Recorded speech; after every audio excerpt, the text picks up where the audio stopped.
there guys! For this vlog, ayan, kailangan ko turuan mag-stick yung mga kasama ko dito sa garden. Lalagyan natin ng stick yung mga small size rooted bougainvillea para hindi bumabagsak yung mga sangan nila. Eh since marami silang ginagawa, sabi ko i-video ko na lang, i-vlog ko na lang para matuto sila at the same time matuto rin po kayo. So mapanood po nating lahat. Ayan, tara po at simulan na natin ang paglalagay ng stick sa ating mga small size rooted bougainvillea. Okay, materials needed sa paglalagay ng stick. Siyempre, una, etong ating mga rooted bougainvillea na iba't ibang style ng sanga. Etong style na to ay matitigas yung sanga niya and then patayo lang. Then next, ito.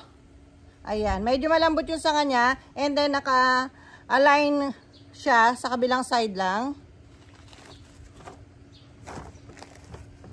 And then, eto, super long ng kanyang sanga. Ayan. May stick na siya pero kita nyo, kulang pa rin. Hindi sapat. Para tumayo yung mga sanga niya dito sa stick niya. Paano gagawin? So, ayan. Kumaga, iba't ibang problema ng ating mga rooted bougainvillea. Paano natin iaayos? Ayan. Siyempre, kailangan natin ng mga stick. Kawayan po ito na tinagataga, hinimay. Kinat into maliliit na ganito. Basta hindi po siya mababali. Yan, kahit medyo mabaluktot siya, hindi siya mababali. And then, kailangan din natin ng mga straw na pantali. Bakit po straw? Pwede pong talian to ng cable wire, kaya lang po pag lumaki yung sanga, maiipit. So, ito pong straw kasi katagalan po, ay naalis siya katagalan, dumudupok. So, kailangan din po natin ng patungan. Patungan. Bakit kailangan ng patungan? Kasi para po hindi yung pag in-stick po natin, pag tinusok natin yung kanyang pinakapuno, minsan kapag wala kang patungan ay lumulusot dito. Sumusobra. Yan, lumulusot. So, kailangan natin ay flat yung ating patungan.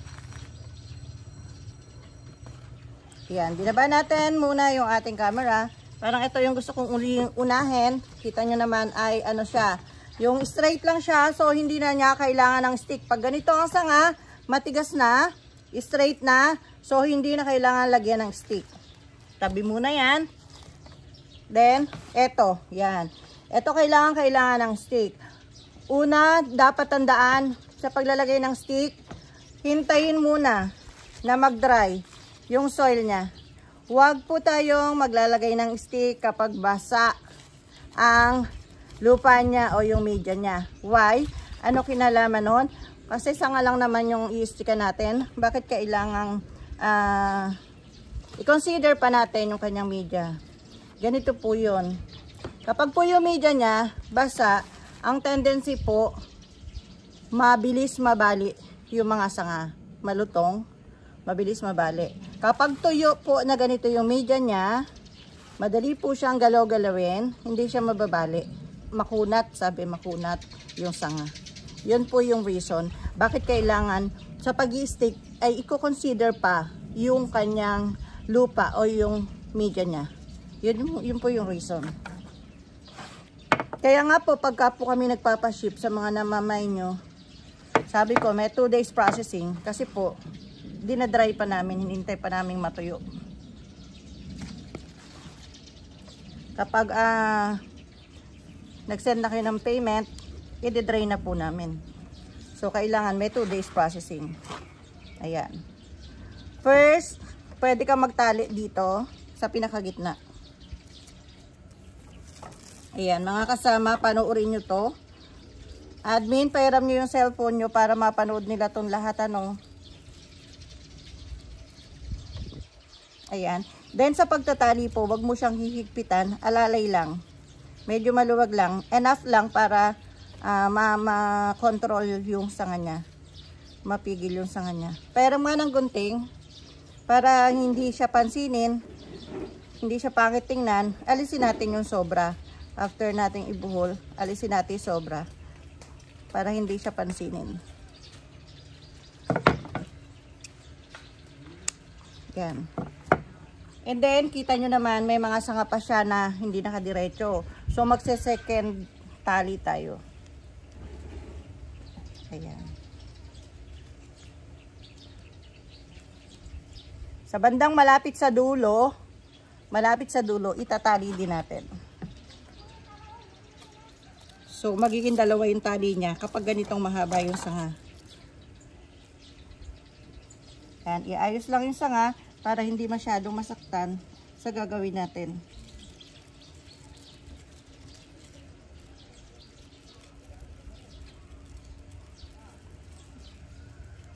Yan. Alalay lang, hindi masyadong mahigpit, hindi masyadong maluwag ang tali. Yan po. Ganyan din yung isa.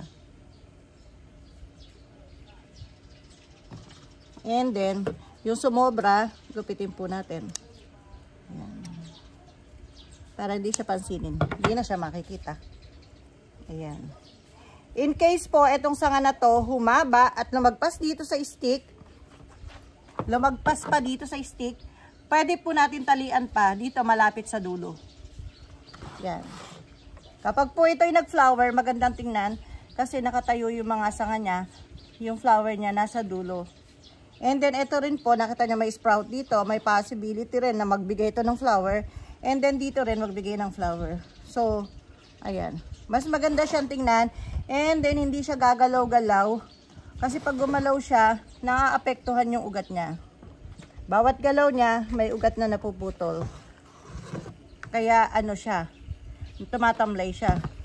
So, mas maganda po, lalo na doon sa area na pinaglalagyan nyo, sa lugar na pinaglalagyan nyo, baka mahangin, mas maganda po, lagyan nyo ng stick na ganyan. Diretsuhin muna yung tulos ng stick, diretsuhin muna itayo ng stick, bago siya itali.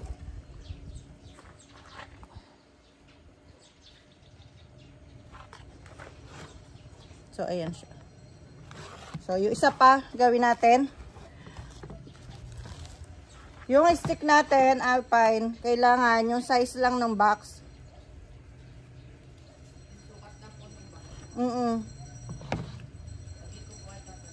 Oo. Yan, ito. Mayroon na siyang unang tali. Eh, dahil mula nung talian siya, humaba pa siya. So, mag-another tali dapat tayo dito. Dahil sumobra na ng malaki na isinobra sa ano eh. Malaki na isinobra sa stick. Magpangalawang tali na tayo. So, dapat ano, kung yung mga i-stickan nyo, eh, isa lang ang taling gagawin nyo kasi alanganin pa isa nga. Pagkaraan ng mga 1 week or 2 weeks, nakita nyo sumusobra na, yung sanga niya, tumatagilid na naman, magpapanibagong tali kayo. Hindi yung natalian na, okay na, tapos na. Hanggat di nabibili, tali ng tali. So, ito, ang nangyari, sobra-sobra, hanggang dito lang stick, sobra-sobra yung sanga niya. Okay lang siya. Ang importante na itayo mo siya. And then, pag ito, kailangan putulan, ayan.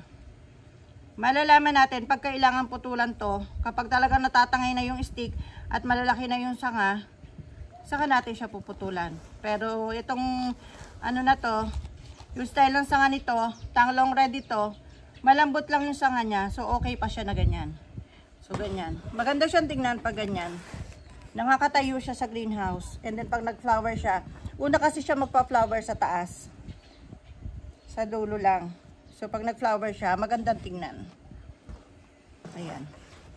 Tandaan, bago galawin, bago istikan, hintayin munang tuyo yung pinakalupa niya o yung media niya. Huwag gagalawin ng basa ang lupa. Posibleng maputol. Ayan. So, tara, samahan nyo ako. Tingnan natin yung mga nasa greenhouse natin na kailangan lagyan ng stick para maitayo na ganyan. Ayan. Ito yung ibang pambenta natin. Tingnan natin ito. Ayan. Ito, okay lang yan, hindi lagyan ng stick. So, okay lang siya. Ito, Ayan, mas maganda kung lalagyan siya ng stick. Tatayo yung isang sanga na to. Mas maganda siyang tingnan pag nag-flower siya. Then eto, kita nyo naman, dadalawa lang yung sanga niya. Mas maganda kung lalagyan siya ng stick. Tapos, aangat ito. And then, kung mapuputol po yung dulo, magpapanibago. Eto, may tumutubo na another sanga. Ayan. Kung puputulin natin dulo, magiging 3 yung sanga niya. Or mas higit pang madami. Ayan. Yung variety po na to kasi, fast grower. Ito po ay isa sa dapat sanang ini-stickan. Kasi mabilis pong humaba yung kanyang mga sanga. So, papa-stickan natin yan. And then, ito pa. Ayan. So, pag pina-stickan natin to, sa una lang pangit, parang nagulo yung mga sanga niya. But later on, mga ilang days lang, makaka-adapt na yung mga sanga at dahon niya. Sa bagong position niya, mas maganda po siyang tingnan. Dahil dati ko na pong ginagawa yan, ngayon dahil marami kaming trabaho, panay ang live selling namin, panay ang reels sa ating Facebook page na Royal Garden of Bougainvillea. Kapangalan itong ating YouTube channel. Hindi po kami makaugaga, kaya hindi kami nakakapag-stick. Pero, bibigyan po namin ng time na ma-stickan yan. Ayan, marami tayong mahabaan sanga na kailangan mag-stick. Ito naman po, ayan. Kita nyo pababa yung sanga. Pwede nyo siyang ilagay sa paso na nakahang, gawing hanging bugis. Or, pwede rin naman na itayo na lang yung mga sanga. Lagyan ng stick para maging patayo yung mga sanga niya.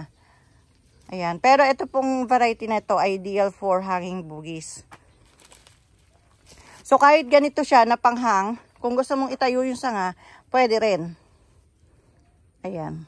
So, yung mga ganito, basta mahahaba sa atin dahil nagbebenta tayo, ibebenta natin to, hindi naman natin ihahang. Basta humaba yung sanga, kailangan nating stickan mga kasama. So, ito yung susunod natin gagawin. Mag-i-stick tayo. Ayan. Mas maganda pong tingnan kapag nakaangat yung mga sanga and then namulaklak siya. Ayan, dito po marami rin pa rin tayo dito mga pambenta. Nagla-live selling po tayo sa ating Facebook page na Royal Garden of Bougainvillea at siniship po natin to nationwide via LBC. Kaya kung interesado po kayo, pa-follow po ng aming Facebook page para kapag ka po mayroon kaming live selling or may Facebook reels kaming ina-upload ay ma-notify po kayo. Yung iba nagtatanong bakit hindi ko nalalaman, hindi ko nakikita kapag mayroon kayong live selling kasi po hindi po kayo naka-follow.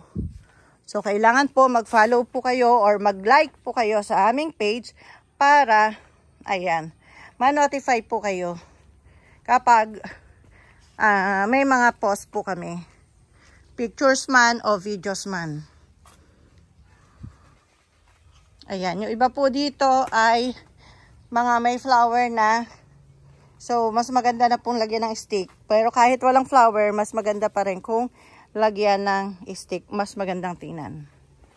Ayan. Thanks po for watching. Sana po ay may natutuhan kayo sa ating bagong vlog ngayon. Ayan, basta nakaisip po ako ng bagong topic ay magbablog po ulit tayo. Thank you po. Thanks for watching.